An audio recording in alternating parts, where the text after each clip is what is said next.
Jessica, we just finished tasting 75 Italian varieties from the Northwest. Give us your impressions of the wines that we saw today.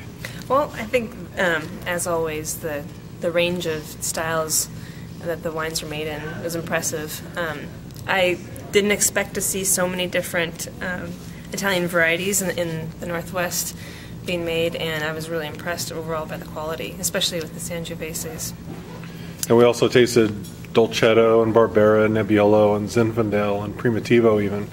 Are those ones you're familiar with? Or Yeah, I've made a little bit of Zinfandel in my past and Sangiovese.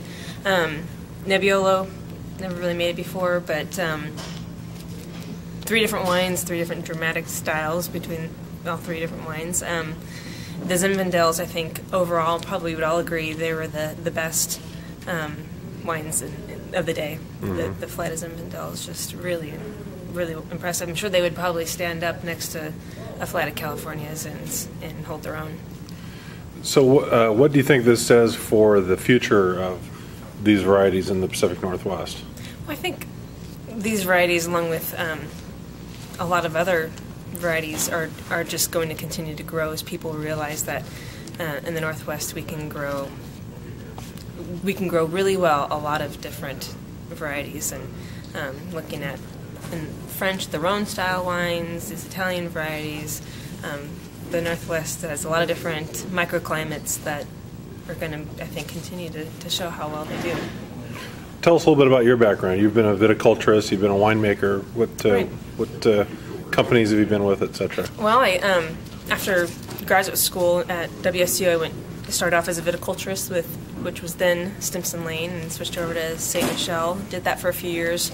Had a desire to always go to Australia, and wasn't sure if I was ready to get into winemaking, so I took the opportunity to travel to Australia for a harvest and worked as a cellar hand in a small winery there, and got bit by the winemaking bug.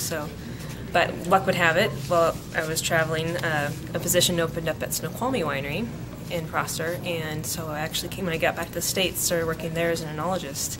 So I came back working for the company that I had left, which was fabulous, and moved from Snoqualmie as an enologist over to Chateau Ste. Michel in their red wine making facility, and moved up there to assistant winemaker. Did that for a few years, and then recently left to stay home for a bit. Okay.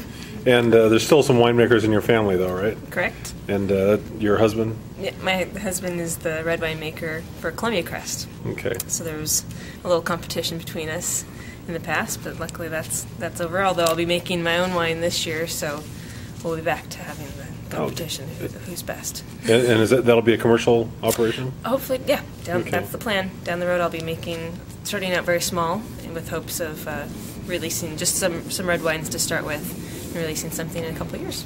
Okay. Any names of the winery you can reveal yet, or is that still in the works? Still in the works. Okay. Actually, still taking in suggestions. Okay. Great. Well, we'll look forward to that. Thank you. All right. Thanks.